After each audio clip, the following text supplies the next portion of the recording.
Okay, guys, today we have talked a topic about Boyle's law, Charles law, Lussacs law, and ideal gas law. We'll start from Boyle's law, and if we know very well, we have studied it earlier. Boyle's law says the relationship between pressure and the volume, and that relationship explained in the equation by this way, that we have in this case initial pressure times initial volume equals final pressure times final volume.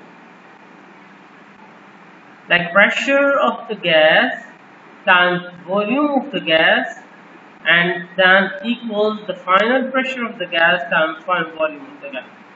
Like if I take one example, we have example here that 2.3 liter of gas is at 725 millimeter mercury pressure. What is this volume as standard pressure? And recall that standard pressure is 760 millimeter mercury. It's very simple, just you have to insert the values. Like in this case, we have a volume V1 equals 2.3 liter, and then we have initial pressure equals 725 millimeter mercury. Secondly, we have final pressure equals 760 millimeter mercury. Just insert the values into the formula and find the final volume of the gas. It equals initial pressure times initial volume divided by final pressure, and that is equal to 725 times 2.3 liters divided by 760 millimeter mercury. By solving this, we will find the final volume after increasing the pressure from 725 millimeter mercury to 760 millimeter mercury. Boyle's law is about pressure and volume relationship. Now, if we just step further and we discuss about Charles' law, the law says the relationship between temperature and volume. In Boyle's law, we had relationship between pressure and volume, whereas in Charles' law, we have a relationship between temperature and volume. And if we take an example, practical example of the Charles' law, we'll find a gas is collected and found to fill 4.73 liter at 35 Celsius temperature. Like we have a gas of volume 4.73 liters, and then we have temperature equals 35 degrees Celsius. In Kelvin it becomes 308 Kelvin, degree Kelvin. What will be its volume at standard temperature?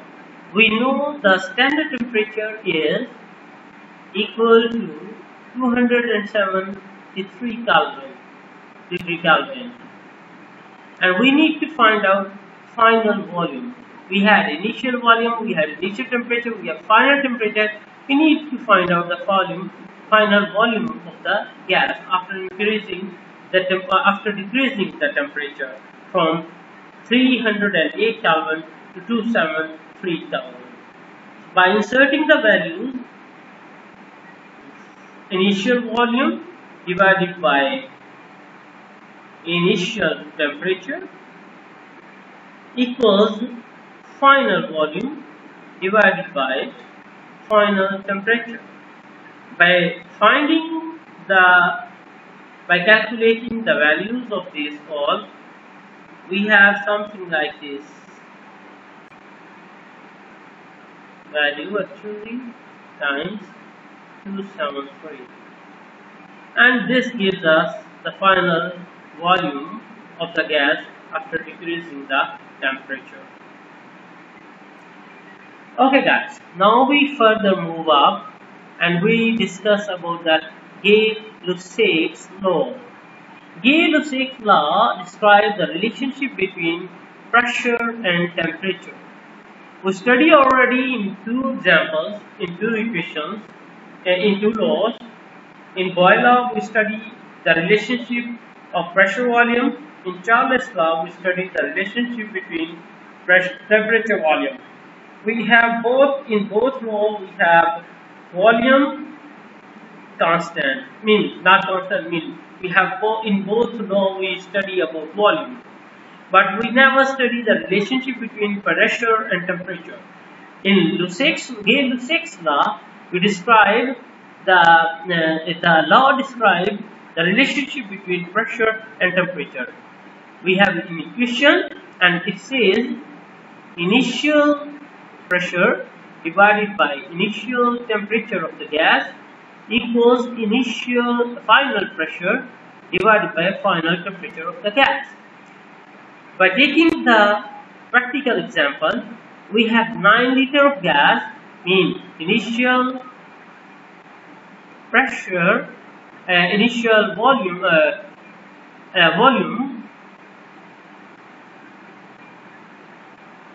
is equal to 9 liters. If found to that 83 kilopascal pressure at 35 Celsius temperature.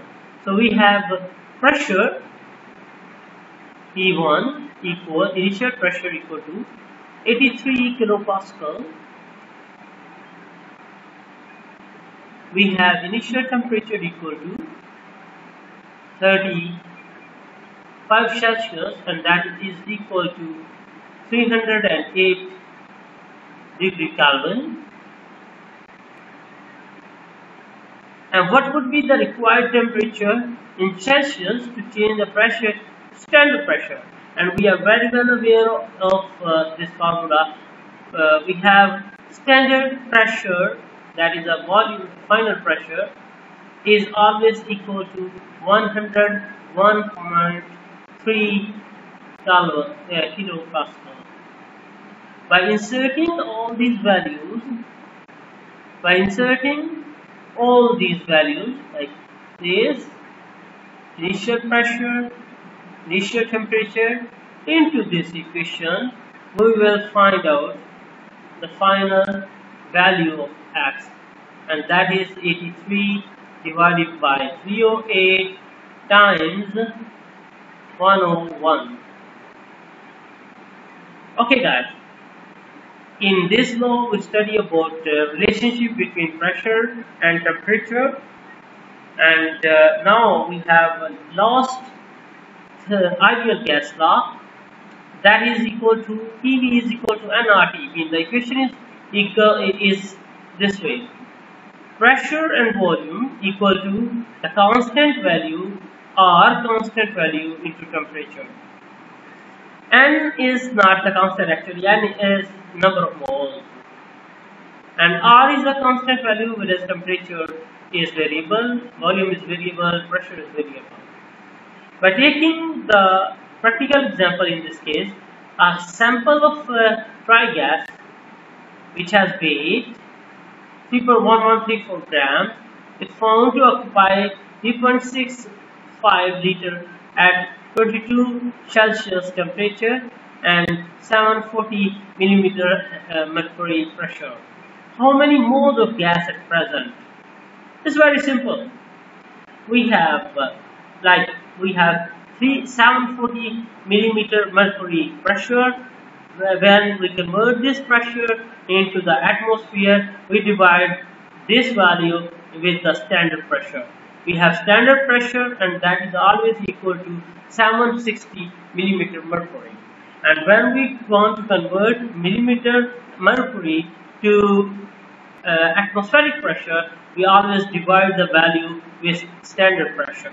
And when we divide the value with the standard pressure, it gives us answer 0.9737 atmospheric temperature pressure. So by inserting the value, like we have pressure 0.973 atmospheric, we have volume, that is 3.6 liter, 5 liter. We have N, that we need to find out number of moles of gas present.